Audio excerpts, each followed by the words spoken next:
According to the World Bank, just 227 families own 47% of the world's wealth. Here's a poem about that, and it's called The Matrix. Wake up, Neo. The Matrix has you. You just have to see through the illusion, or you'll rue your delusion. In your confusion, you've been deluded into living in a prison of your own choosing. Do you find it amusing to be fed doo-doo by the nightly news, made to crave Gucci shoes, while ignoring the real issue? The extraordinarily disproportionate concentration of wealth in the hands of a few.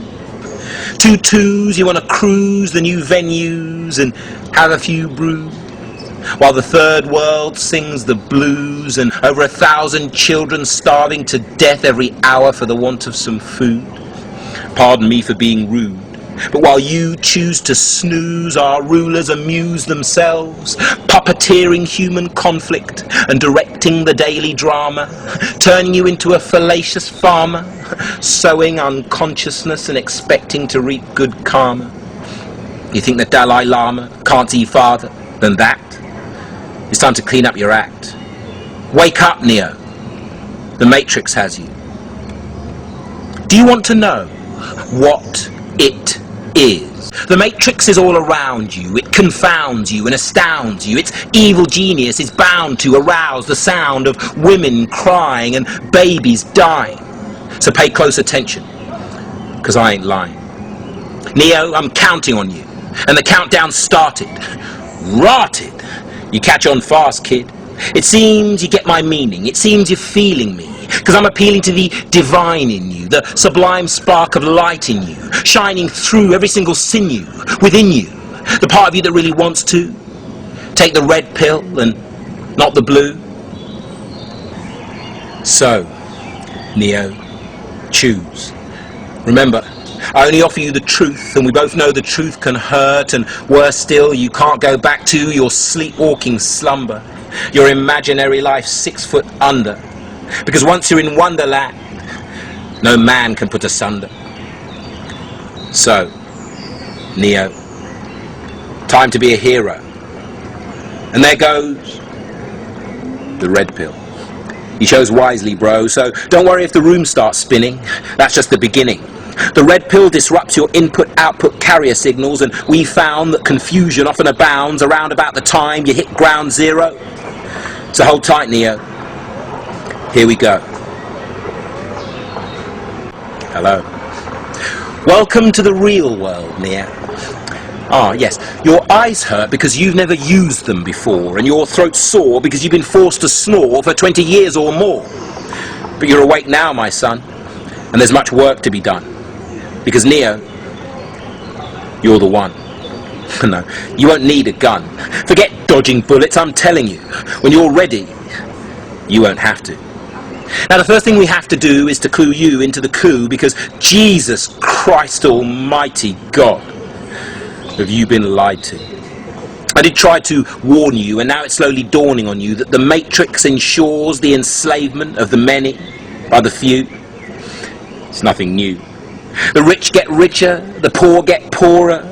You don't think that's a coincidence, do you? That's the Matrix for you. Stare it right in the face and still you ignore it. Here in the real world where I first saw it, I abhor it. What is it they call it? Free market economics? There ought to be a law against it. It's bullshit.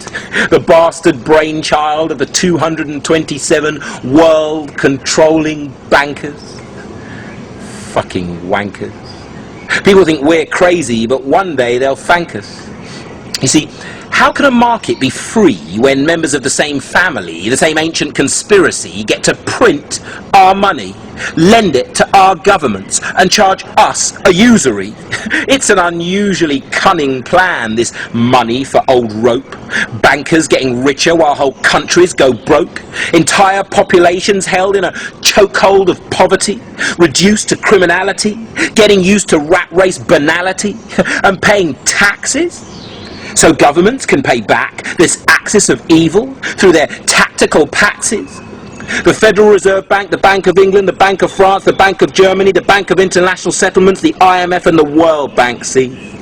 All privately controlled companies, the directors of which are so rich they're richer than most countries, and make Bill Gates look like a country bumpkin. You see, for some, money does grow on trees, and you've been convinced otherwise with surprising ease. You've been brought to your knees, like these people here, bleeding to death for the want of proper health care and struggling to survive on welfare. We're going to get them the hell out of there before what happened in Argentina happens everywhere. And here's the plan. We're using poetry to tell every man, woman and child across the land that our destiny is in our own hands, and all we have to do is take a stand. And here's how. Stop paying for credit. Stop paying the banker's tax. Use interest-free credit schemes instead. Buy all your consumer durables second-hand. Buy everything else from markets, family businesses and charities only. Stop watching television news and stop reading newspapers too. And if you work for a publicly limited company, leave your job immediately. And finally, demand that the bankers give back the wealth they've robbed from humanity. Too much to ask of you? Too much for you to do? Go back to sleep then. The Matrix has you.